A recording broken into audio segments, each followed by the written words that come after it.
Bien chers concitoyens, bonsoir à toutes et à tous et merci d'être venus en nombre à notre rencontre, parce que j'associe d'ores et déjà les autres élus, pour que nous puissions partager un moment.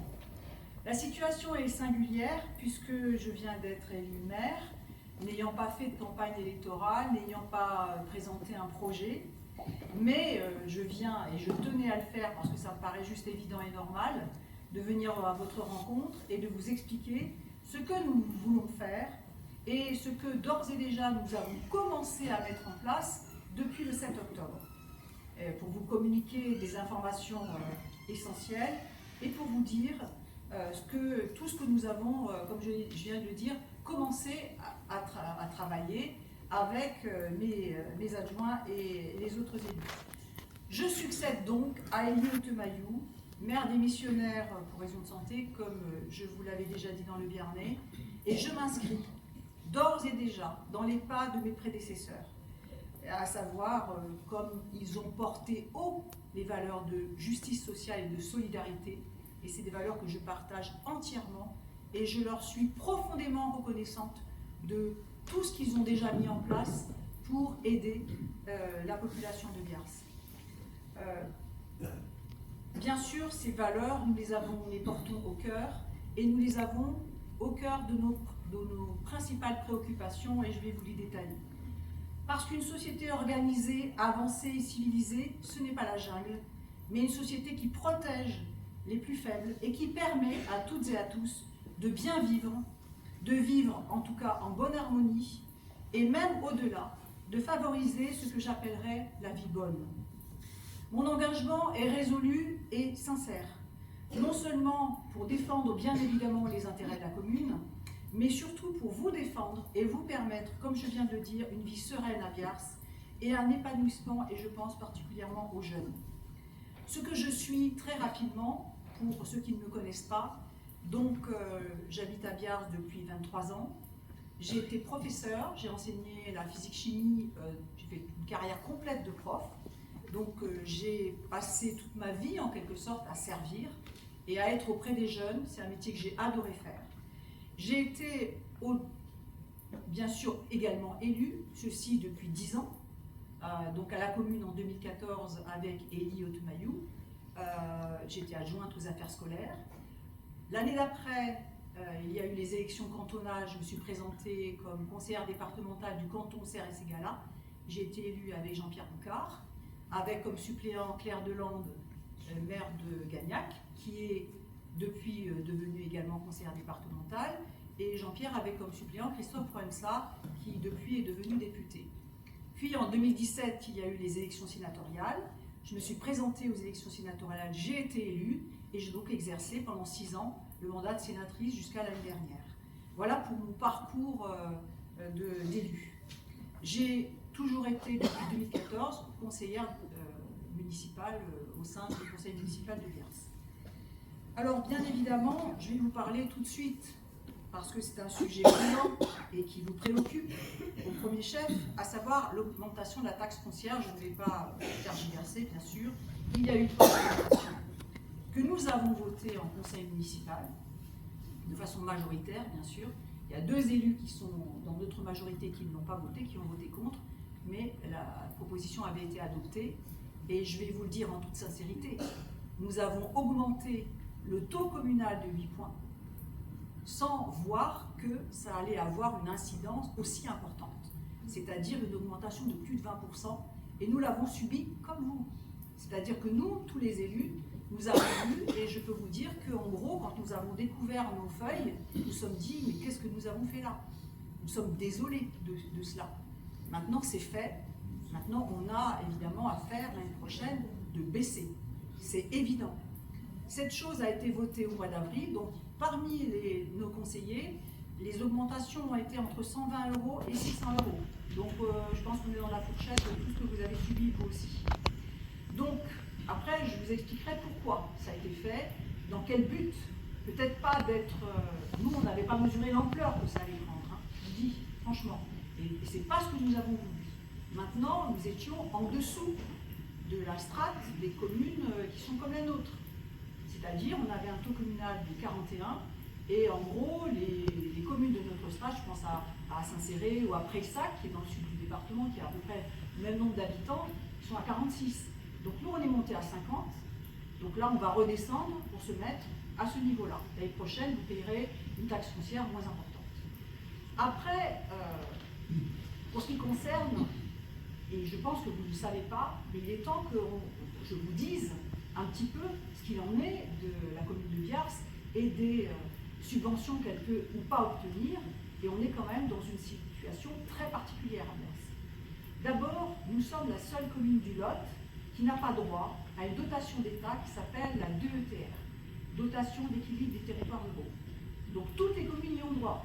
Et quand une commune, pour un projet, y a droit, l'État subventionne et donne entre 25 et 40%. Et quand on obtient cette subvention, ça colle bien évidemment une subvention du département qui va compléter et une subvention de la région. Ce qui fait que la plupart des communes, j'étais sénatrice et j'ai vu ça, je siégeais à la DETR, donc j'ai vu tous les projets, il y en avait plein chaque année, pour toutes les communes du Lot, sauf nous, depuis des années et des années. Et donc une commune comme cela obtient une subvention à 80% de son projet. Vous vous rendez compte de ce que c'est qu'on peut lancer des projets quand on a 80% de subventions qui viennent des différentes collectivités et de l'État. Ça n'était pas notre cas. Donc pendant des années, aucun projet n'a été fait et c'était normal. On ne pouvait faire que des projets pour lesquels on allait chercher des crédits bancaires pour se subventionner nous-mêmes, c'est-à-dire sur nos fonds propres. Donc c'est quand même plus compliqué. Donc voilà pourquoi, alors moi quand j'étais conseillère départementale, j'entendais tout le temps, oui, Biars n'a pas d'effort fiscal suffisamment important. Alors qu'est-ce que c'est que l'effort fiscal? C'est ce que vous payez vous.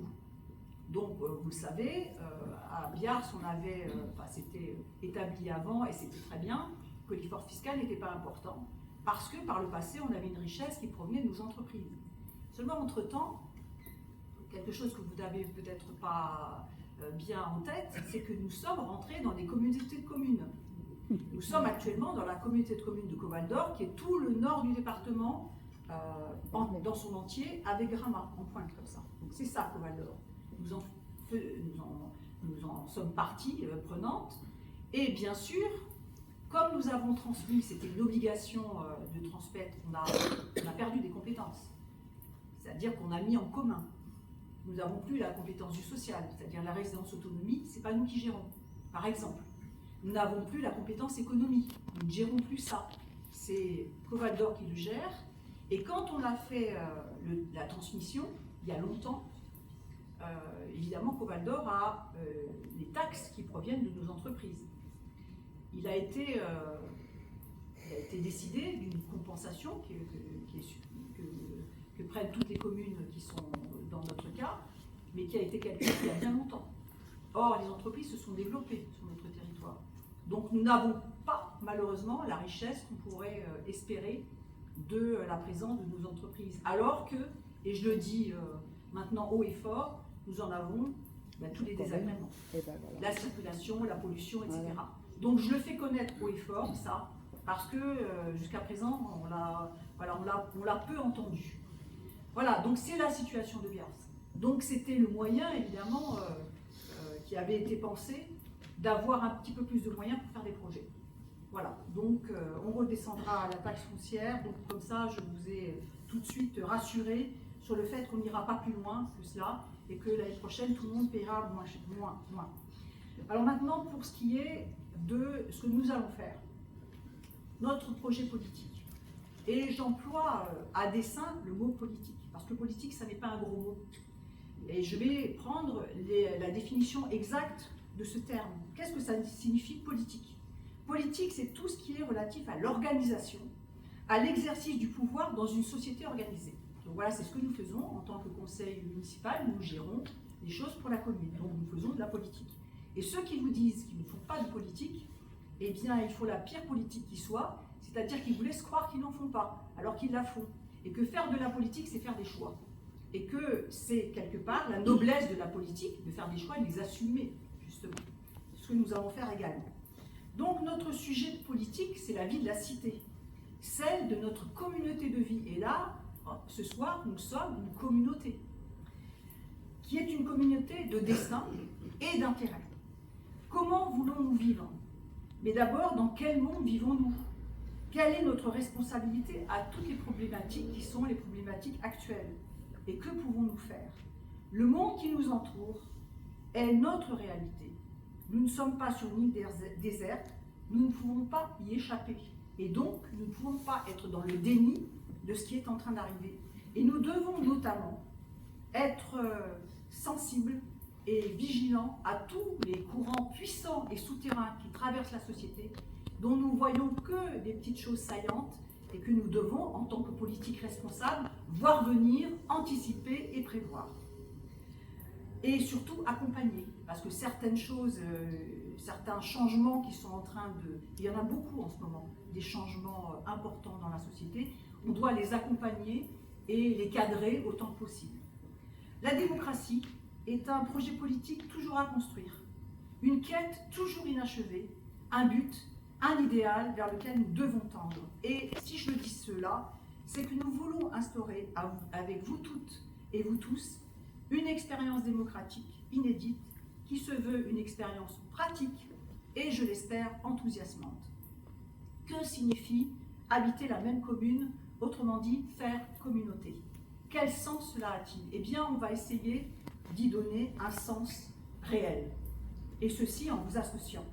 Notre collectif, ce que nous sommes là, peut produire des décisions fortes.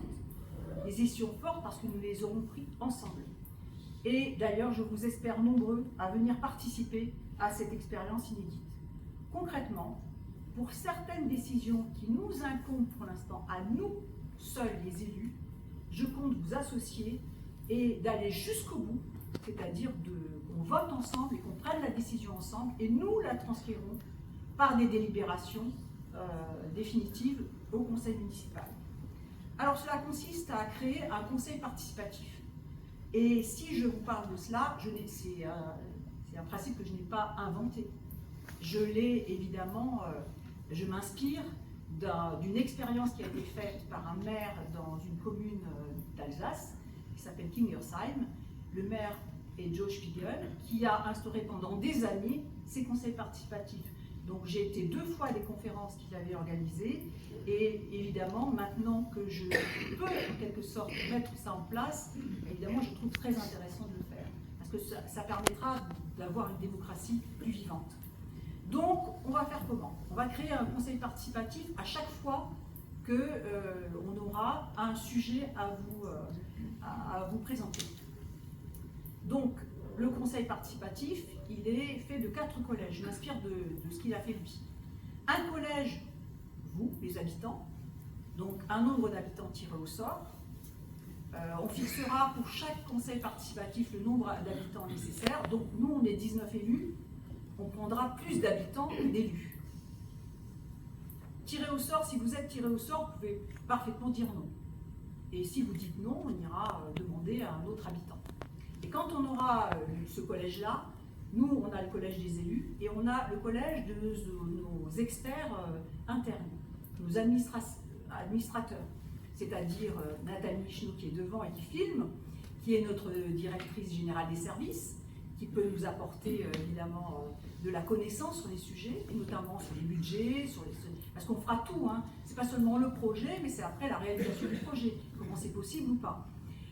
Ensuite, on a tous nos agents de la commune, mais également des agents de Coval d'Or, et je pense tout particulièrement à Erwan qui est au fond, et qui est délégué à Petite Ville de Demain, qui est un projet instauré par le gouvernement, auquel nous participons avec quelques autres communes limitrophes à la nôtre. Petite Ville de Demain, c'est pour faire des projets pour développer nos villes. Donc, troisième collège, et on peut avoir un 4e collège en faisant appel à des experts extérieurs qu'on pourra appeler pour venir nous aider à voir plus clair dans les sujets. Donc ça, c'est le conseil participatif. Ensuite, on le réunit, et puis on réunit, évidemment, il nous faut quelques heures, parce que ça va se faire en plusieurs temps. Une première phase d'information. Quel projet s'agit-il? Quels sont les tenants, les aboutissants, les avantages, les inconvénients, les bienfaits, les contraintes, tout ça. Les budgets, voilà. Puis une deuxième phase de débat, où là, ce sera la phase la plus importante, où tout le monde pourra participer. Vous pourrez poser des questions, Vous pourrez également nous fournir des idées, nous dire voilà je pense que, et on fera une longue phase de débat, et puis après ben, on décidera et on votera. Et nous respecterons ce vote. Donc voilà, ce à quoi je vous invite évidemment chaudement à participer. Alors maintenant, quels sont les sujets? Parce que bien évidemment, ce n'est pas quelque chose en l'air que je vous propose en disant, bon, hypothétiquement, un jour on fera ça. Non, on va le faire très concrètement, très rapidement. Parce qu'on a, on a un projet dont vous avez peut-être entendu parler, je pense que ça circule dans la commune, d'une halle. Parce que c'est un projet qui est fait sous la houlette de Petites Villes de demain. Une halle à côté de la mairie. Ça implique de détruire la maison ancienne que vous voyez peut-être, qui s'appelle la maison Floc, peut-être que je ne sais pas si vous connaissez le nom, et de construire une halle. Alors une halle, bon, pour faire un marché, pour faire... Bon, voilà. Nous avons réfléchi depuis que voilà, nous avons commencé à travailler sur le sujet avec les autres élus, et ça nous pose question. Parce que pour cette maison, nous avons aussi une autre idée, c'est de la restaurer et d'en faire une maison de la citoyenneté ou une maison des associations. Voilà. Donc on balance sur ces deux projets qui sont sur le même endroit. Nous avons par ailleurs du financement de l'État possible, alors pas sur la DETR mais sur une autre dotation avec une enveloppe moins importante, mais que la préfète, vu les interventions que j'ai faites dans la presse par rapport au sujet que je viens de vous exposer, que Biars n'a pas droit à de la DETR, nous a dit nous favoriserons que vous ayez de la DSIL, qui est une autre dotation auquel on pourrait avoir droit. Et donc on pourrait être financé. Donc voilà. Et moi je pense que pour prendre cette décision, ce sera très intéressant d'avoir votre avis sur, également parce que nous on a imaginé ce qu'on pourrait faire dans cette halle. Mais voilà, on a besoin de vous pour prendre la décision. Je crois que la décision nous concerne tous.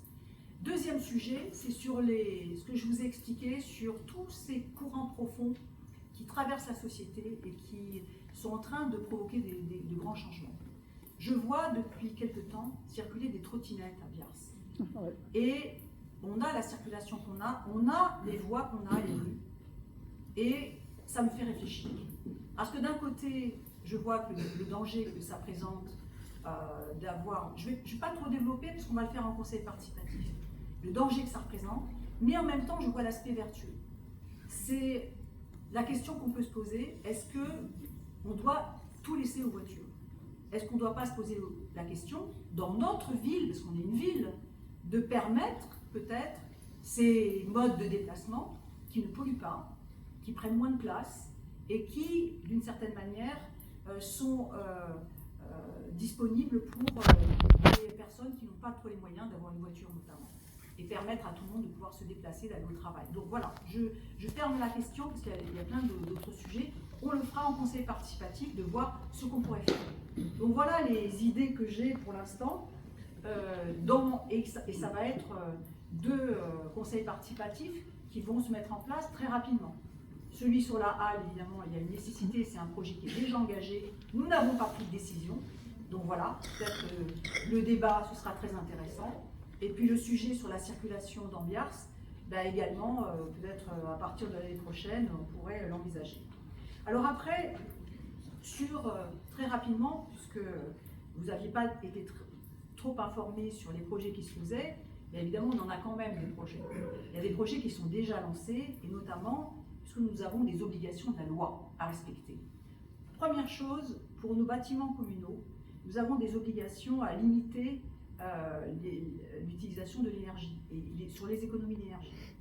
Donc, rénovation de l'école maternelle, qui est déjà en projet, et qui va se finaliser. C'est un peu compliqué, parce qu'il va falloir phaser. C'est une école, donc on peut intervenir pendant les vacances. Bon, voilà, on est en train de regarder ça.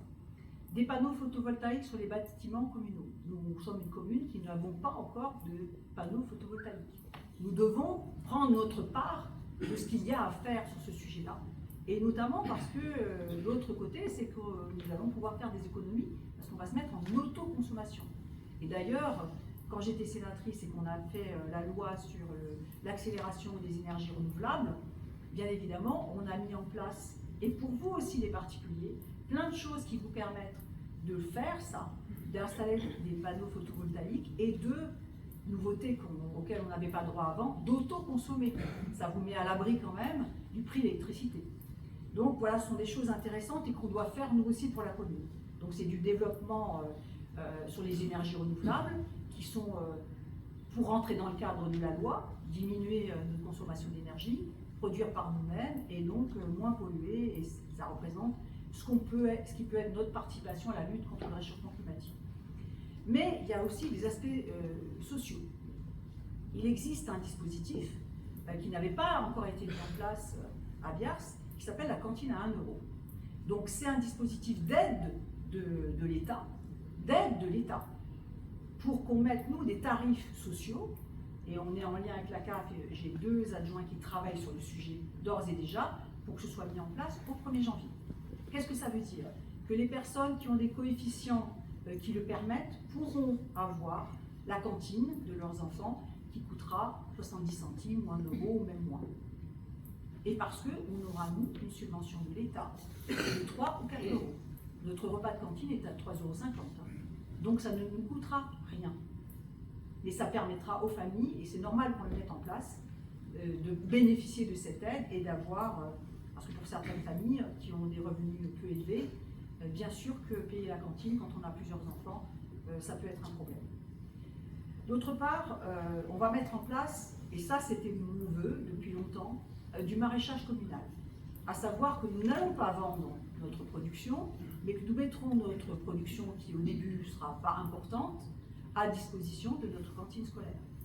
Et l'autre volet, c'est que nous avons d'ores et déjà choisi, vous voyez, en un mois, on a déjà trouvé un terrain qui est juste derrière, là, la salle polyvalente, qui va donc être très proche des écoles, et nos élèves de l'école maternelle et de l'école primaire pourront venir faire du jardinage. Donc voilà, ça c'est pour le goût, pour la qualité, pour faire du bio, qui ne sera peut-être pas certifié bio, mais nous on saura qu'on n'a pas mis des produits phytosanitaires, pour faire de la pédagogie et pour avoir une petite autonomie sur cette production-là. Bien sûr, ça ne suffira pas, hein, on en est bien conscient, mais on va lancer et puis on verra. Si ça marche bien, on pourra s'étendre parce qu'on a des terrains qui sont encore à côté. Vous voyez, comme je vous ai dit que j'étais prof, évidemment, je suis préoccupée par tous les problèmes qui sont liés à la jeunesse. Et notamment parce que nous sommes dans une époque, je ne sais pas si vous en rendez compte, où notre jeunesse est quand même, on le dit, hein, sur les problèmes de dépression, du nombre d'augmentation des suicides, etc., il y a un souci avec la jeunesse. Et si on réfléchit bien, je crois qu'on peut tous se dire que quand on était plus jeune, jamais on a eu autant, il n'y a eu autant de sollicitations et de possibilités de tomber dans des addictions qui sont celles des jeunes aujourd'hui.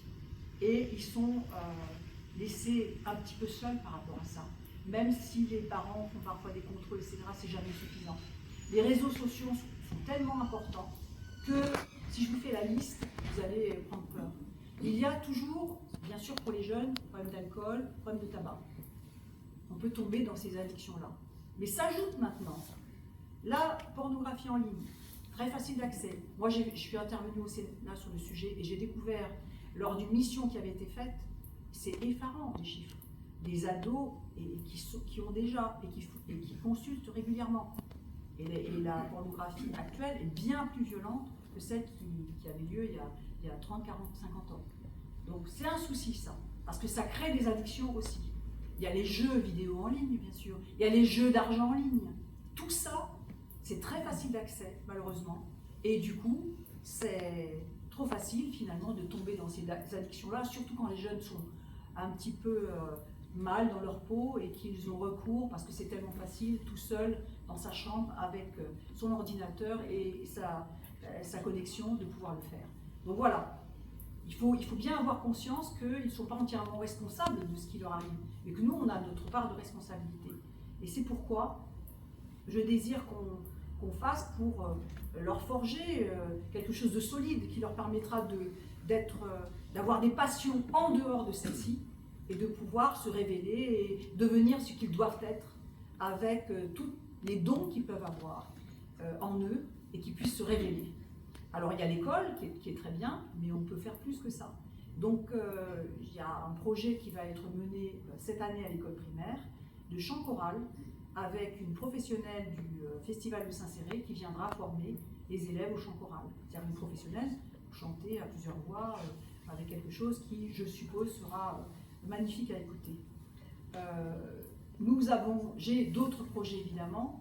Je vais passer vite parce que j'ai un projet également de jumelage. Nous sommes une ville qui n'est pas jumelée, donc on peut envisager ça aussi. Ça peut être très intéressant et je pense que pour la jeunesse et pour nous tous, c'est important de rencontrer des gens d'autres pays pour s'ouvrir, pour découvrir d'autres façons. Moi, je pense qu'on pourrait se jumeler. On a Beaulieu sur Dordogne qui est tout à côté de nous, qui est jumelé avec une ville allemande. On a Saint-Céré qui l'est aussi.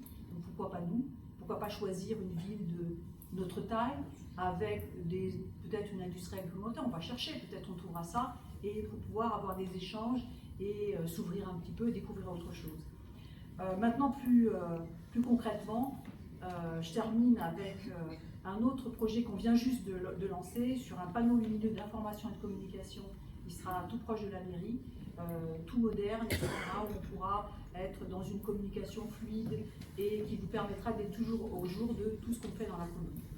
Je ne vais pas parler plus longtemps parce que je ne voudrais pas non plus vous fatiguer avec mon discours, j'ai tellement de choses à dire, mais bon voilà. Je termine avec un texte qui paraît avoir été écrit aujourd'hui, et je vous dirai de qui il est après, et que je vous propose à la réflexion. Donc je cite: « La grande erreur de notre temps, cela a été de pencher, je dis même de courber l'esprit des hommes vers la recherche du bien matériel. Il faut relever l'esprit de l'homme, le tourner vers la conscience, le beau, le juste et le vrai, le désintéressé et le grand. C'est là, et seulement là, que vous trouverez la paix de l'homme avec lui-même et par conséquent avec la société. » Voilà, sur ces belles paroles de Victor Hugo, sur un texte que je trouve très beau, très fort et très inspirant. Je vais laisser maintenant la parole aux autres élus pour qu'ils se présentent et qu'ils vous disent voilà, ce qu'ils font en ce moment pour la commune. Merci de votre attention.